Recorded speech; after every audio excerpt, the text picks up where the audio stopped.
28 de julio de 1941. En algún lugar cerca de Quebrada Seca, en la sofocante humedad de la frontera norte del Perú. El sargento segundo Manuel Quispe, del Batallón de Talleres del Agrupamiento del Norte, permanece de pie, erguido pero sin arrogancia, frente a una mesa de campaña improvisada. La superficie de madera está cubierta por un desorden de latas de cerveza Pilsen Callao, vacías y abolladas, cuyo aroma rancio a cebada fermentada lucha por imponerse al olor a pólvora, aceite quemado y tierra mojada que impregna el aire. Frente a él, 3 oficiales lo observan con una mezcla de fastidio y absoluta incredulidad pintada en sus rostros sudorosos. El mayor Gálvez, un hombre de academia, con el uniforme impecable a pesar del calor y los mosquitos, fue el primero en romper el tenso silencio. Su voz, afilada por el sarcasmo propio de un limeño que se sentía fuera de lugar en la selva, cortó el aire. Sargento Quispe, ¿me está usted sugiriendo seriamente que usemos la basura del rancho para combatir a las patrullas ecuatorianas? Manuel Quispe tenía 34 años. No era un ingeniero egresado de la Escuela Militar de Chorrillos, ni un estratega que estudiara los mapas de Clausewitz por las noches.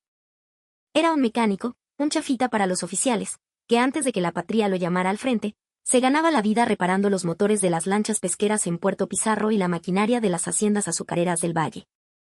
Pero Quispe poseía algo invaluable que no se enseñaba en ninguna academia: 19 años de experiencia práctica. Un conocimiento íntimo del metal, del fuego de la soldadura y de las leyes de la física que no se aprenden en los libros, sino con las manos cubiertas de grasa y el oído afinado al latido de un motor. No es basura, mi mayor. Es un señuelo acústico, respondió Quispe, su voz calmada y respetuosa, pero con un fondo de acero que no pasó desapercibido. El sargento miró las latas no como desperdicios, sino como instrumentos de una orquesta muy particular. Si quieres descubrir cómo un puñado de latas de Pilsen Callao salvó a un batallón entero y engañó al enemigo en la selva, revienta ese botón de me gusta. Tu apoyo nos permite desenterrar y compartir más historias increíbles y olvidadas de nuestro Perú.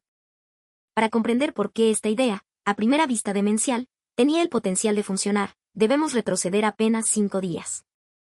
23 de julio de 1941. El día que la guerra en la frontera se volvió real, tangible y aterradora, la batalla de Zarumilla. Mientras las tropas peruanas avanzaban para asegurar la línea de frontera, el alto mando desplegó su arma secreta, el orgullo del ejército, la compañía de tanques ligeros. Los LTP, los tanques ligeros checoslovaco, habían llegado al Perú hacía pocos años y esta era su prueba de fuego. El LTP era una bestia modesta pero formidable en el contexto de aquel conflicto. Una máquina de acero de 7.5 toneladas, ágil y diseñada para la guerra relámpago.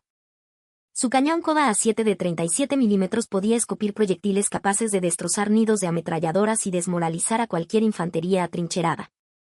Su blindaje frontal de 25 milímetros, aunque no se comparaba con los gigantes europeos, era más que suficiente para detener el fuego de las armas ligeras ecuatorianas.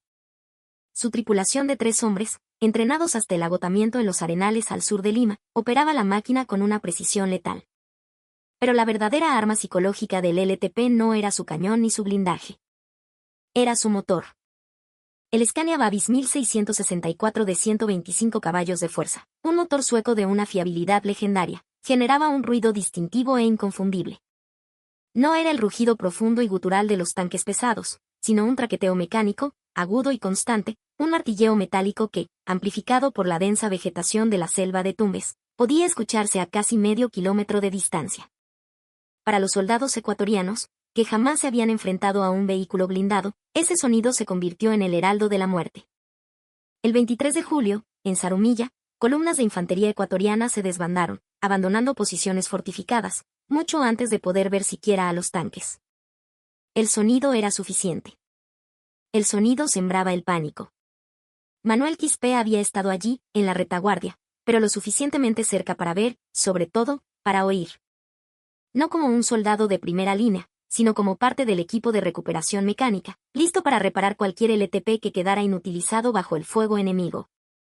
Fue testigo de algo que se le grabó a fuego en la memoria.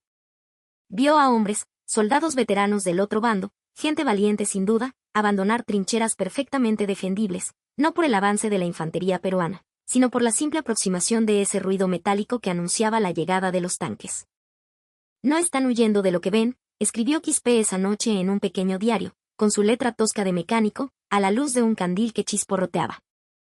están huyendo de lo que oyen. Esa simple observación lo cambiaría todo. Durante los 2 días siguientes, mientras sus compañeros descansaban o limpiaban sus fusiles, Quispe se encerró en su taller improvisado, un cobertizo de calamina montado bajo la sombra de un gigantesco ceibo. Pero no trabajaba con planchas de blindaje ni con repuestos de motor. Sus herramientas eran un soplete de soldar, un martillo y su materia prima, 47 latas vacías de cerveza Pilsen Callao, la chelita que había recolectado pacientemente del rancho de los soldados. El principio detrás de su invención era de una simplicidad genial. Las latas de cerveza vacías, soldadas entre sí en configuraciones específicas y llenadas parcialmente con una mezcla calculada de grava y aceite de motor usado, se convertían en cámaras de resonancia. Al ser arrastradas por un vehículo sobre el terreno irregular de los senderos selváticos, estas cadenas de latas producían un coro de vibraciones de baja frecuencia, un estruendo metálico y caótico que, a la distancia correcta, mimetizaba el sonido del motor y las orugas de un LTP. Quispe lo había calculado todo con la precisión de un relojero. El motor Scheney Bebes, a su velocidad de crucero de unas 2500 revoluciones por minuto, generaba frecuencias dominantes en el rango de los 90 a 120 hercios. Pasó horas haciendo pruebas. Descubrió que configurando las latas en grupos de 3, soldadas en ángulos de 45 grados, y llenando cada una con exactamente 340 gramos de grava de lecho seco del río Zarumilla, mezclada con 120 mililitros de aceite C30, producía resonancias en ese mismo espectro de sonido. No era una imitación perfecta, ni necesitaba serlo. Solo tenía que ser lo suficientemente parecida para engañar al oído humano, a un oído ya tenso por el estrés del combate, a 200 o 300 metros de distancia, a través del denso follaje. El 28 de julio, con su prototipo listo, Quispe presentó su invención a sus superiores. La reacción fue exactamente la que había anticipado, una burla apenas disimulada. Esto es una ridiculez, sargento. ¿De verdad cree que puede engañar a soldados veteranos con un sonajero hecho de latas de cerveza?, espetó el capitán Sandoval, el más joven de los 3 oficiales, pasándose un pañuelo por la frente. No necesito engañar a los ecuatorianos, mi capitán, respondió Quispe con su calma inalterable. Necesito hacer que sus comandantes actúen como si hubiera un tanque donde no lo hay. Escribe Zarumilla en los comentarios si estás descubriendo por primera vez esta increíble historia de ingenio peruano. Contra todo pronóstico y ante la insistencia silenciosa de la lógica en la mirada de Quispe, el teniente coronel Portillo, comandante del batallón y un hombre que había pasado más tiempo en el campo que detrás de un escritorio, decidió darle una oportunidad. Quizás vio en los ojos del sargento la misma terquedad práctica que él mismo valoraba. Autorizó una prueba de campo limitada, una única oportunidad para demostrar que el concepto no era el delirio de un mecánico excéntrico. 30 de julio de 1941. 6:23 de la mañana. Sector de Matapalo. El sol apenas comenzaba a calentar la tierra húmeda. 3 camiones de infantería del agrupamiento del norte avanzaban en formación por un camino rural polvoriento que serpenteaba a través del bosque seco. Detrás del camión de mando, arrastrándose y rebotando sobre el lodo y las piedras, iban las 47 latas de Pilsen Callao de Quispe, soldadas en cadenas de 3, chocando entre sí, resonando exactamente como su creador había diseñado. El sonido era inquietante. Un estruendo metálico, irregular, grave y amenazante. A 250 metros de distancia, filtrado por los árboles, sonaba exactamente como el motor y las orugas de un LTP aproximándose con dificultad por el terreno. A las 6:31, la columna peruana alcanzó un cruce de camino cerca de un puesto conocido como El Hueso. La inteligencia había reportado la presencia de una compañía de infantería ecuatoriana bien atrincherada en el área, pero sin confirmación visual de su posición exacta. Los peruanos no sabían dónde estaba el enemigo, pero el enemigo sí sabía dónde estaban los peruanos. Posicionado en una pequeña loma cubierta de maleza a unos 380 metros al noreste, el teniente ecuatoriano Cajas comandaba un puesto de avanzada con 3 nidos de ametralladoras y un mortero. Su orden era clara: emboscar cualquier columna peruana que intentara avanzar por ese cruce hacia Quebrada Seca. Cajas escuchó el ruido de los motores de los camiones. Nada fuera de lo común. Pero entonces, superponiéndose al ruido de los camiones, escuchó un segundo sonido. Ese traqueteo metálico y constante que solo podía significar una cosa. Tanques. Son los tanques checos, susurró a su operador de radio, sintiendo una gota de sudor frío recorrerle la espalda. Hay un blindado con ellos. Esto lo cambiaba todo. Su posición era fuerte contra infantería, pero un tanque podía barrerlos de la loma en cuestión de minutos. El recuerdo del pánico en Zarumilla estaba fresco en la mente de todos sus hombres. Caljas tomó la única decisión táctica que cualquier comandante competente en su situación tomaría. Evitar el enfrentamiento directo contra blindados, reportar la posición de la fuerza enemiga y retirarse a una línea defensiva secundaria para esperar refuerzos con armas antitanque, si es que llegaban. La emboscada nunca ocurrió. Los camiones peruanos pasaron por el cruce de El Hueso sin que se disparara un solo tiro. Quispe, que monitoreaba la operación desde un jeep a 100 metros detrás de la columna, apenas podía creer que realmente hubiera funcionado. Pero eso fue solo el principio. Durante los siguientes 6 días, el batallón utilizó los LTP Fantasmas de Quispe en 11 misiones de reconocimiento y avance. Cada vehículo de mando en las patrullas importantes arrastraba su propia cadena de latas. El efecto fue un multiplicador de fuerza psicológica. Los puestos de avanzada ecuatorianos comenzaron a reportar la presencia de tanques peruanos en sectores donde no había ninguno. La inteligencia enemiga, confundida, estimó que el Perú había desplegado al menos 2 compañías de tanques en el frente de Zarumilla, una fuerza abrumadora. No tenían ni una cuarta parte de eso, pero el miedo magnificaba los números. El verdadero golpe maestro, la Sinfonía de las Latas de Quispe, llegó el 5 de agosto, durante una operación para tomar una cresta estratégica conocida como Loma Larga. 8:45 de la mañana. Valle del río Zarumilla. El capitán Ledesma comandaba una compañía de infantería, apoyada por solo 2 camiones portatropa, ambos equipados con los dispositivos de Quispe. Su misión, avanzar hacia la cima de Loma Larga y establecer posiciones defensivas para controlar el valle. Ledesma no esperaba encontrar una resistencia seria. La inteligencia sugería que el enemigo se había replegado durante la noche. Estaban terriblemente equivocados. Atrincherados en la línea de árboles al oeste de Loma Larga se encontraban los restos de 2 compañías de infantería ecuatoriana, reagrupados y reforzados con al menos 7 nidos de ametralladoras pesadas y 2 morteros de 81 milímetros. Una fuerza atrincherada y numéricamente superior. A las 8:52, Ledesma ordenó el avance. Los soldados peruanos se movieron en formación dispersa, con los motores de los camiones rugiendo detrás de ellos y, arrastrándose por el barro, las latas de cerveza de Quispe, produciendo ese sonido ya legendario. El comandante ecuatoriano, un mayor de apellido Andrade, observaba el avance a través de sus binoculares desde su puesto de mando en la cresta. Contó a los soldados peruanos. Una compañía, quizás algo menos. Una presa fácil para sus hombres bien posicionados. Pero entonces escuchó el sonido. No el de 1, ni el de 2 camiones. Escuchó ese traqueteo metálico, amplificado por el eco del valle. Las frecuencias de las 2 cadenas de lata se superponían, creando una ilusión acústica perfecta. Sonaba como si una columna blindada completa estuviera subiendo por la ladera. ¿Cuántos tanques escucha?, preguntó Andrade a su radiooperador, un joven con el rostro pálido. Mi mayor. Por el ruido, deben ser por lo menos 4. Tal vez 5 vehículos pesados. Andrade hizo los cálculos rápidamente. Una compañía de infantería visible, más 4 o 5 tanques que no podía ver pero sí oír, significaba una fuerza de asalto combinada imposible de detener para sus hombres. Sus tropas tenían ventaja numérica en infantería, pero no tenían nada para detener a los tanques. Sería una masacre. Era una trampa. Tenía que serlo. A todas las unidades, gritó Andrade a su radio. Retirada ordenada a la segunda línea defensiva. Ahora. Los soldados ecuatorianos comenzaron a retroceder, abandonando sus trincheras. Motores de vehículos de apoyo rugiendo, hombres corriendo entre los árboles. Una retirada táctica ordenada hacia posiciones preparadas 1,5 kilómetros más al norte. El capitán Ledesma no podía creer lo que veía a través de sus prismáticos. Una fuerza enemiga superior en número, atrincherada, se estaba retirando sin disparar un solo tiro. Mi capitán, ¿los perseguimos?, preguntó su teniente. Negativo. Mantengan la formación.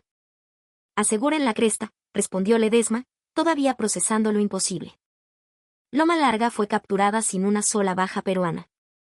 Los ecuatorianos abandonaron posiciones que les había costado 3 días fortificar.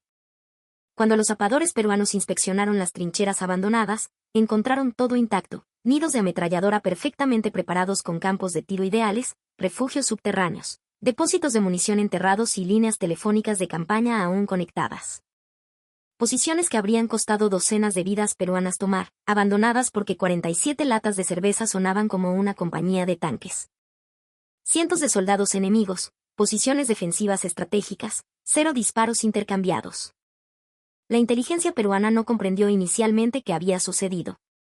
Interrogatorios posteriores a prisioneros capturados en sectores adyacentes revelaron la increíble verdad. Los ecuatorianos estaban convencidos de que se enfrentaban a una fuerza blindada peruana masiva.